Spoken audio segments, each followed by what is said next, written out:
Good morning. I'm doing this video because it's now been this is day 16, I believe. I'm just trying to work out. No, day 17. This is day 17. So since I've moved to Swansea, and I can say that these 17 days have gone very very quick, which is odd because some of the days have gone so slow that that I actually thought that we would end up going back to sort of the day before. But no, yeah, there is an orange ball in the sky. We can see it keeps sort of being hidden by some sort of white and or grey clouds. So we have a mixture of it looks like a typical spring day, where you probably got promised rain by the weathermen. Sorry, weather people. Um, and and it turns out to be sort of just a dry day, but the threat is there with the clouds. Anyway, so yeah, I thought I'd do this because think I've I think I've destroyed. I think I have got rid of the ants, which is great. The flooding, obviously, that stopped ages ago. That was fixed ages ago, so that's great. So this is sort of like now at the beginning of, can we actually live in this house now for 6 months without any further issues?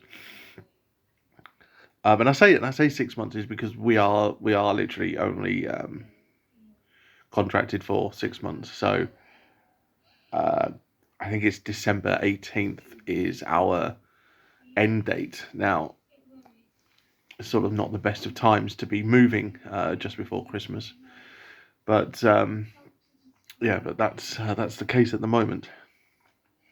But we will be keeping our eye. Sorry, we'll be keeping our eye on properties, and obviously we'll speak to the agency that we're dealing with now, to see if there's anything that they can do, because I think that's obviously one thing they're going to not want is to have two people that have moved into one of their properties, and then they just turn around and say, "Well, see you later." They're not going to want that at all. So, but yeah, so what hasn't I speak to a friend often online. Her name is Eva. Sorry, I've got all the windows open upstairs, because I love it, nice and cool. When I go to bed, it's lovely and cool, and I sort of stay warm under the covers. And then when I wake up and I've got that fresh, cool breeze, oh, it's lovely. So yeah, I because I've got the French windows open, or sorry, not French door windows, French doors. Um, I yeah, yeah, the sort of breeze, it's lovely. It is absolutely lovely. So where was I? I actually can't remember.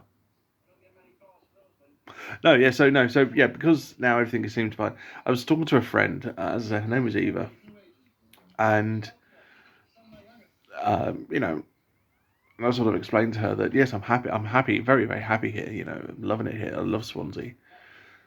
Um, I've managed to go for a walk. I've went for a walk for the last couple of days to Park Towie, because sort of realizing how close Park Towie is, that if I walk up that road there, Tonnant Road or Tonnant Street, can't remember what the name of it is. It's Tonnant anyway. If I go all the way to the top, which is about 50 meters, I can actually see Park Towie and the stadium, the Swansea City Stadium, whatever they want to call it. Liberty, that's it, the Liberty Stadium. Um, Across the road, and I'm at Morrison's. So yeah, so I did that yesterday. But I did explain that despite the happiness here, despite me being very happy, um, dis- despite me being um, despite me being sort of out of the flat that I was in, that was really really dingy and horrible, and um, was so small that I actually think I could probably fit the flat into this living room and kitchen together. It's that small, and this living room is quite big. It's quite big. I would show you around, but it's a little bit messy at the moment because I've got washing on the go. I've got washing, got 3 piles of washing that I need to take upstairs. I've still got boxes around, and I've still got a little bit of clutter in a corner, and paperwork and things like that. Um, but despite that, I still have anxiety issues. Me going to Morrison's yesterday, it was actually a big step. I went on Wednesday, but I went with Tim. And I was still having sort of anxiety issues. I was also in a lot of pain, having to walk. Wasn't really uphill, but it's a slight incline. But everything was fine. But I was in a lot of pain when we got back. I was just like, oh my god. Um, and of course, I'd taken my painkillers actually before we left. On the on the basis that if I was to struggle, um, then painkillers hopefully will kick in by the time we get sort of to a certain point, which they sort of did. But yeah. But when I went on my own yesterday, I needed to anyway. I needed to go on my own yesterday, and there was a part of me. So about 9 o'clock yesterday morning, I said to myself, right, I need to go and I need to do this, I need to do that, I need to get this and I need to get that. Perfect. So I made sure that Morrison still had the post box there. So I went on to the post office and they still had the post box at Morrison's. I remember that from not only, I didn't actually see it on Wednesday.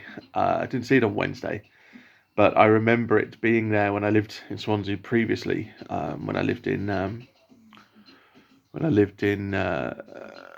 Truslow 2011 to 2012. Yeah. Um, so, sorry, I'm losing focus because I'm fairly tired today. And as you can see there, I've got a bit of a. It looks like a spotted burst, but it's actually my sunburn. When I got sunburn a couple of weeks ago, it was a flaky bit of skin, and I did that yesterday, and I think I must have caught it on something because as I did that, it ripped, and it's sort of, yeah, it wasn't pleasant. Um, so anyway, so I did that yesterday. But then, as I got ready for it, I went upstairs. I had a shower. Um, got sorted. Put my shoes on, and as I got to the front door, the door was unlocked. It's the first thing I do every morning, is unlock the front door, open the front door, uh, to make sure that there's nothing outside. And as I did that, my brain was saying, "You don't want to go. You don't want to go outside." And I was just like, actually, I do. I do want to go outside. So this was about 10:30. My brain said, no, we're not going. So I had to come back in here, sit down, and put the TV back on. And I was sort of thinking to myself, oh my God, I actually need to do this. I need to do this. Because if I don't do this, then what's the point of me? What's the point? If I can't leave the house, what's the point of me moving? I might as well have just stayed in the flat. It just means that I'm stuck in a bigger property with stairs.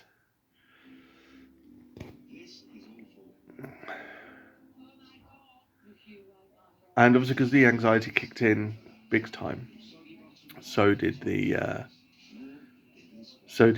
depression started really kicking in, and I was just thinking, oh my god, it's going to be one of those days. So I sort of sat there for about half an hour, 3/4 of an hour, and let me just turn that down because it seems to have got louder again.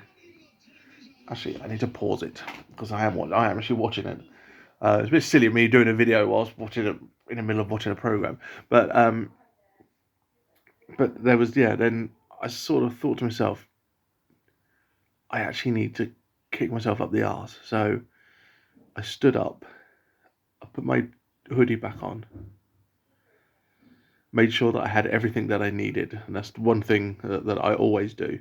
I never rush out of the house. If I'm running late, then I will still make sure that I've got everything. I won't just rush out the house and go, screw it. That's one of the reasons why, because I hate tardiness. It's one of the reasons why I always get up a little bit earlier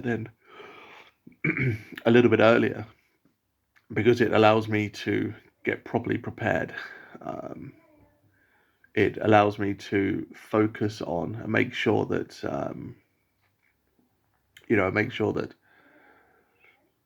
that I won't be late. I actually said this in a job interview. They asked me about what I thought about lateness, and I said I would rather not turn up than actually be late.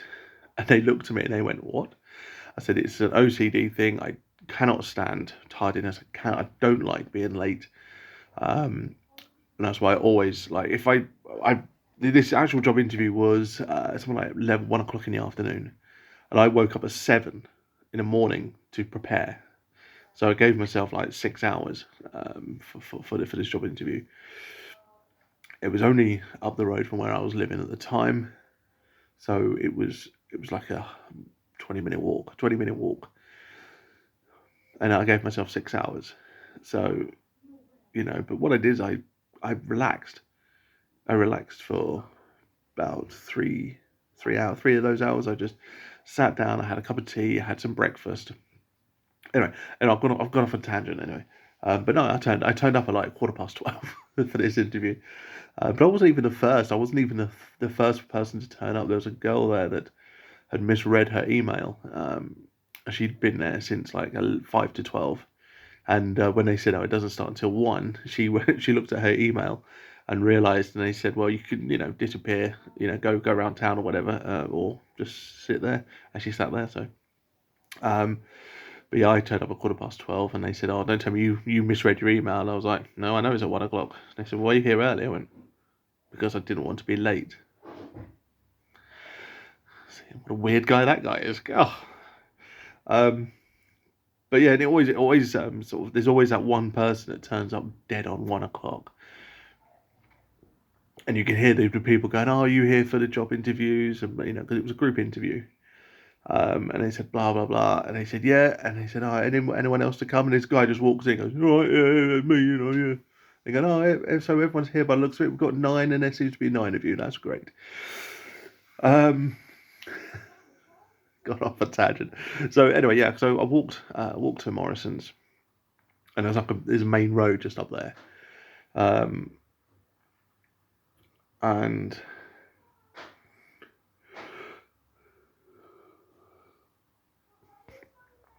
when I got to Morrison's, there was then a part of me going, "You don't want to go in. You don't want to go in." So I had to slow down walking because I didn't want to just stand at the entrance and go, "Come on, go in, go in, go in." So I literally purposely slowed down my walking. And I walk slow anyway. So I probably looked like I needed a wee or something, as I go trundling along, like that. And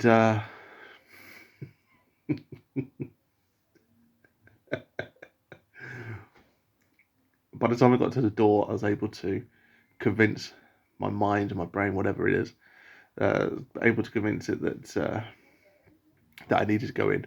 But and I did need to go in.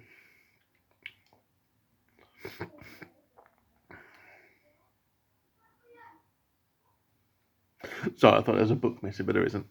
It's just the way they're leaning. So yeah, so I got in and I went round, and it was all this and there was this no one is adhering to social distancing, and I'm trying my best. Apart from the staff are really good at it, because there was hardly any on the shop floor, so they were very good at social distancing. But I got what I needed. I picked it up and I went down this aisle, and it's like a women's clothes aisle, but they've made it so it's like the basket aisle, and I didn't pick up a basket. I was just carrying, because I only needed like 4 items. I was carrying them, and as I got round, there was this woman with a trolley trying to work out why she had to go around this particular bit instead of the other bit that she wanted to go around. And this woman turned around, this member of staff turned around and said, "Because this is for baskets and you have a trolley." And she was just like, well, I want to go on the basket bit because I want to do the self. I said, you can't at the moment. You have to go there. And I'm standing there, and I'm about 6 or 7 feet away.